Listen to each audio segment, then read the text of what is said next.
deebii kanan barbaadu kitaaba kakuu moofaarraa osoo hin ta'in kitaaba kakuu haaraarraa osoo hin ta'in kanan gaafachaa jiru muslima waan ta'eef deebiin kiyya kitaaba muslima keessaa qofa akkanaa deebi'uun barbaada waan danda'ama ta'e. Atummaan kitaaba kan kee keessan seenin malee ani seenuuf hin ajoom. Baay'ee gaarii. Ayyee Ustaaz Alawwal. Garuu amantii kan keetiin na dhageeffadhu. Amantii kan keetiin wal qabsiiftee dubbate taanaan seenuun dirqama. Amantii kan keetiin wal qabsiiftee naasayin waan jiru waan islaamummaa keessa jiru qofa raayyoon taasifte beekumsa islaamummaa qabaatte si wajjin haasa. Gaaffiidha kanan qabu. Beekumsa qabaadhetu hin ta'in gaaffiidha kanan qabu. Kanaafuu gaaffii kiyyaa fi kitaaba muslima keessaa qofa akkanaa deebi'u kanan barbaade kakuu moofaa dhiisee kakuu haaraa dhiisee akkanaa deebi'u kanan barbaade tokkoffaani quraanni jecha eenyuuti gaaffii tokkoffaa gaaffiin lammaffaan kiyyaa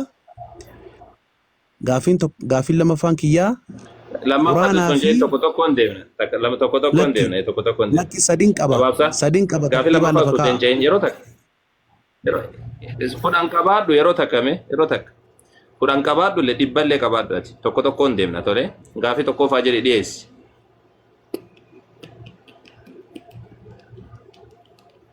Quraanni jecha eenyuuti? Jecha Rabbiiti. Ishi marraja suuraa 9 ayata 6 kalaama Allah hidhaa jedha jecha Allah hidhaati. Eenyu jedhe? Rabbitu jedhe. Rabbi akka jedhe eenyutu isinitti hime? Nabiyyi Muhammad alayhi salatu wassalam. Nabiyyi Muhammad Quraana isaa fidani. Rabbi biraa fidan. Rabbi to Nabiyyi Jibriil to alayhi salam itti barsiiseen. Quraanaan ala ragaa qabdu? Maal Quraana irraa na deebiseettee miti? Quraana ala hin jedhin. Maal Quraana ala maal godha? Quraana irraa na deebisi kitaaba muslimaa irraa hin jenne tam. Sirri jedhee jecha Rabbii akka inni amma Quraana irraa na deebiseettee miti isaan si deebisu jira gaafadhu ati itti fufi. Quraana irraa na deebiseettee gaafadhu itti fufi. Quraana irraa hin jenne. Quraana irraa eegajeetteetiif si deebisa. Kitaaba muslimaa irraa hin jedhe Quraanni jecha Rabbii akka ta'e kan isinitti hime Nabiyyi eenyurraa si deebisu jira kitaaba muslimaa irraa si deebisu jira mi? Ifama Quraanni jecha Rabbii akka ta'e Nabiyyu Muhammadtu isinitti hime. Nabiyyu Muhammad Rabbi irraa dhagahuu isaaniitiif dhageenyi isaanii osoo Quraannin jiraatiniin dura akka Nabiyyu Muhammaditti bu'u jecha Rabbii akka ta'e ragaa maaltu jira? Quraanumtu jecha Rabbii ta'uu isaatiif. Nabiyyu Muhammad matuma isaaniitti nabiyyiidha moo miti isaan? Eenyutu nabiyyiidha isaaniin jedhe? Nabiyyiidha isaaniin jechuun nam tokkoon barbaachisu. Annabiyyiidha erga jedhan gahaadha kun nabiyyiin tokko. Haayye ofii isaaniitii fi annabiyyiidha ergi jedhanii innumtuu ofii isaaniitii fi ga'aadha malee namni nabiyyi isaaniin jechuun barbaachisaa miti. Quraanni kan dhufe kan barbaachisaa miti nabiyyoota. Yeroo takka. Nabiyyiin tokko dhufee annabiyyiidha jennaan hojii inni hojjetuun mirkaneessita malee ati nyaalli jala deemeen ati nabiyyi jechuun faayidaa hin qabu. Okay? Isa kan osoo taate raajoonni amma jirtu tun illee nabiyyi taatii bara. Akkasidhaa miti. Hojii inni hojjetuun mirkaneessita. Nabi Muhammad ammoo alayhi wasallam hojii nabiyyoon hojjetan gadi dhaabanii mirkaneessanii jiran. Sigaltee jiini bakka lamatti addaan dhoohee jira rabbiin kadhatanii akkasumallee bishaan xiqqaa namoota hedduu bishaan xiqqaa waan xiqqoo siidha bishaan harka keessa kaanii barakaa isaaniitiin bishaan baay'ee namoonni hedduu irraa dhiqatanii jiranii nyaata nama muraasa nama tokko lamaaf ga'u nama 3,000 nama 30,000 illee nyaachisanii jiranii sigaltee rabbiin kadhataniitiin duumessa yaa rabbi roobii jennaa yeroo sanii roobee jira duumessa akkana tu'e harka akkana godhan duumessi walitti deemaatiin ture. Sigaltee dabalataan Nabi Muhammad alayhi wasallam dhakaan dhufeeti akka ergamaa rabbiidhaa ta'e dhakaan dubbachaatiin ture. Sigaltee mukni dubbachaa ture. Ragaa isaanii ba'aa ture wanni afaan dubbachuu hin dandeenye hundi. Nabiyyoota akkamii walitti raajii hojjetanii jiran Nabiyyi Muhammad alayhi salatu wassalam. Hojiin kun qofti gahaadha isaanii ragaa ba'uudha. Ustaaz Alawwal ulfaadhaa baay'ee gaariidha. Nabiyyi Muhammad Quraanni isaan irratti yoo bu'u hin qara'an isaanii inni isaan qara'an kun hin barreeffame Quraanuma kana keessatti immoo isaan akka nabiyyi ta'an hin dubbatame isaan illee nabiyyi jedhanii quraanis jecha rabbiiti jedhanii isaanuma dhageenya malee isaan alatti quraan akka isaan irratti bu'u isaan akka nabiyyi ta'ani marrajaan nuti qabnu tokko hin jiru jechuun nam tokkicha qofa dhageenyee quraanis jecha rabbii akka ta'e isaan irraa barannee marrajaan guddaan yaa goobas xinnoosi yeroo dubbattan marrajaan guddaan isin dhaggeeffadheen ture yeroo isin dubbattan isin dhaggeeffadheen ture dhiifama waliin quraanis jecha rabbiiti kan jedhanii fidan isaanumaa anis nabiyyi kan jedhan isaanumaa kanaan ala ragaan nuti qabnu marrajaan nuti qabnu tokko hin jiru jechuudha hadiisa yoo ta'e quraanaan as malee quraanaan duran turre jechuudha kanaafuu namuma tokkichatu jecha rabbiiti jedhe namuma tokkichatu an ofii kiyyaan nabiyyi jedhe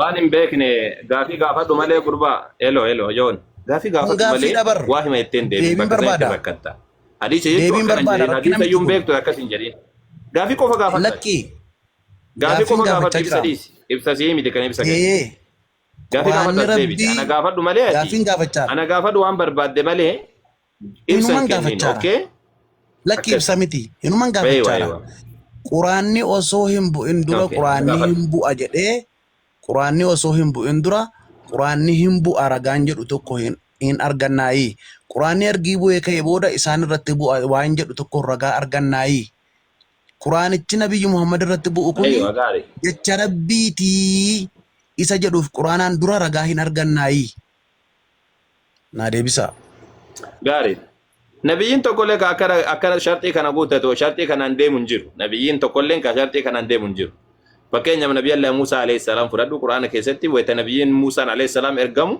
hujima inni hojjetuutuyyuu ergamummaa isaadha isaan mirkaneessa malee gaafa rabbiin subhaanahu wa ta'aala ergulleen ani ergama rabbi ta'ee dhufe malee akka jettu kanaadhaami nabiyyi Allah Ibraahim illee akkasuma namni isa dura dubbatee hin jiru Nuh illee akkasuma namni isa dura dubbatee hin jiru Ismaa'il illee akkasuma namni isa dura dubbatee hin jiru Daawud illee alayhi salaam akkasuma namni isa dura dubbatee hin jiru namni Suleymaan illee alayhi salaam akkasuma namni isa dura dubbatee hin jiru islaamummaan si deebisu jira be quraana irraa si deebisu jira dabalataan nabiyyi Allah Isa illee alayhi salaam akkasuma namni isa dura dubbatee hin jiru okay ani quraana irraa na deebisettee mitire nabi Muhammad illee alayhi salaam akkasuma garuu ammoo rabbiin subhaanahu wa ta'aala waa nabiyyi Muhammad alayhi salaam quraana keessa waggu dubbatu ولما جاءهم رسول من عند الله مصدق لما معهم وكانوا من قبل يستفتحون على الذين كفروا فلما جاءهم ما عرفوا كفروا به فلعنة الله على الكافرين جلال وقواني إرقمان الله براساني تلوفي نبي محمد عليه الصلاة بانا لقوم ساوان إسان برجرودا سيقلتي لقوم ساوان إسان برجرودا منور أقارو كجرو كان ناسين سايجول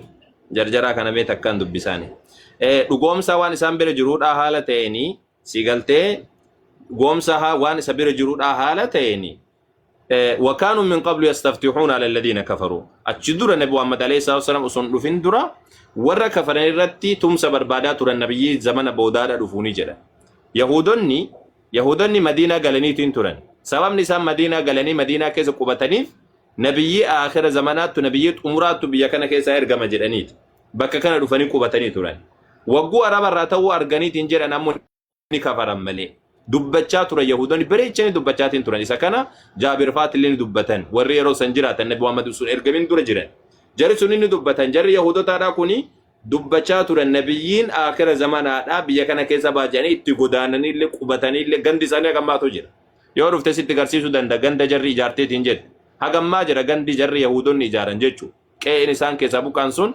hagammaadha jira jechuu yahudonni eegaatiin turan tag Salmaan al-Farisiin ragaadha. Salmaan al-Farisiin ofii isaati dhufee nama kiristaanaati. Biyya biraa irraa deemeetiin dhufee Madiinaa galeetiin Madiinatti Nabi Muhammad alayhi salaam kun nabee taman. Sababni inni deemee dhufeef waan biraatiif miti nabiyyi xumuraattu biyya kana keessaa ba'a jechuudhaaf. Nabiyyi xumuraattu biyya kana keessaa ba'a jechuudhaaf. Si galtee ammas ammoo ka akka waraqaa faatilleen dubbacheetiin ture kiristaanonni yeroo san jiran. Nam tokkon kijibsifne warri gurguddaa warri beekumsan qaban nabiyyiin Muhammad alayhi salaam nabiyyi ta'uu isaaniidha. Hatta yahudonni illee usuma beekan akkasuma morman malee maaliif nurraa ta'uu dhabe jedhanii kiristaanonni yeroo san jiran fakkeenya Salmaan al-Farisii waraqaan faat nabiyyiin dubbatame isa kana jedhaniitiin itti amananii jiran keessattuu Salmaan al-Farisiin jechuun si galtee san wajjiinu ammoo akka tijjette sanidha akka tijjettetti seera tikeette sanitti nabiyyiin dura dubbachuu qaba ufii dhufee nabii jechuu yoo akkas taate maal nabiyyiin hundi isaanii kufa wanni hundi isaanii kufa bar akka tijjettu sanitti fakkeenyaaf Ibraahimin alayhi salaam eenyutu dubbate waa isaa isa dura Nuuhin eenyu dubbate waa isaa isa dura akkasumallee Muusaa eenyutu dubbate waa isaa isa dura Rabbiin ergee jennaan ergamaa dhufiin jedhe eegasanii hujii Rabbiitti kenne kadhatu ani gaafa fir'auna wal mormu osoo ragaa ifa galaande sitti dhufee moo jedheen ragaa inni itti dhufee hojii inni hojjetetu ragaa isaa bahe akka ergama rabbiidha ta'e malee si galtee kanaafuu nabiyyiin tokko isa dura nabiyyiin tokko dubbachuu qabaa jettee akkasitti yaadin bifa saniin yaadin wanni guddaan nabiyyiin itti mirkaneeffamu seenaa isaa duraatiif seenaa waan inni hojjetee hojii guddaa inni hojjeteedha kan isaaf mirkaneessu jechuudha. Nabi Muhammad ammoo alayhi salatu wasalaam nabiyyoota keessa namni akka Nabi Muhammad alayhi salatu wasalaam hojii hojjetee argisiisee jiru dachii irratti illee kan mirkaneessee uummata illee hoogganee akkana wanni jedhan jiru ka hordoftoota baay'ee akkana qabullee jiru nabiyyiin tokko illee jechuudha. Akkas. Hayya Ustaaz Al-Awwal shukran laakiin maal jechuun fedhaa heeratti keessa kanaanii deebisiin kenninu quraannis akka jecha rabbii ta'e isaanis akka nabiyyi ta'anii lamman kanayyuu isaanumarraa dhageenye lakkii isaanumarraa dhageenye dhiifama inkijibin usaan jiru la sidaabuun nin deebi'a yoona dhaggeeffate inkijibin waan an jedhe qofa dubbadhu malee inkijibinan inkijiban jaalan isin dhaggeeffadhee ture si dhaggeeffadhaa laakiin inkijibin waan an jedhe qofa irra deebi'u tole quraanillee akka jecha rabbii ta'e isaanillee akka nabiyyi ta'anii isaan dura soon ta'in kan dhageenye isaanumarraa dhageenye isaanuma amanne jecha rabbii ta'uu isaallee isaanumarraa dhageenye fudhanne isaanillee akka nabiyyi ta'an akkuma nutti man isaanumarraa fudhanne yaa gurbaa kijibini joon ka jettu kun kijibamiti ka isa dura marrajaan hin jiru jedhaa jirtu bar ragaan hin jiru sana kijibu jirta bakka kanas hin dhiisu laa kijibin waan an jedhe qofa yoo ibsuu barbaade yookaan gaafii kan keetti fuuf waan si dhibe qofa itti fuufi malee hin kijibin nadeebisi kijib daasaa waan an jedhe lakki na deebisi eeywa akkasi deebisu wanni an jedhe sirriitti dhaggeeffadhu tokkoffaadha lafarratti yoo barbaade yahudonnu eeguu turanii siin jedhe dafeetiin si dubbadhe ayata quraana illee siif dubbisee dabalataan Salmaan Al-Faarisii illee siif dubbadhe si galtee kana hunda haasawaatiin ture dabalataanoo nabiyyiin kamiyyuu nabiyyiin shartii atikeette yookaan seera atikeette kana nabiyyiin duraadha namni dura dubbachuu qaba yoo jette Abrahaam ni kufa Museen ni kufa wanni tokko wanni lafatti hafu hin jiru nabiyyiin siin jedhe okay bifa saniin hubadhu waan an jedhe qofa hubadhu malee waan biraatti hin dabalin okay sirruma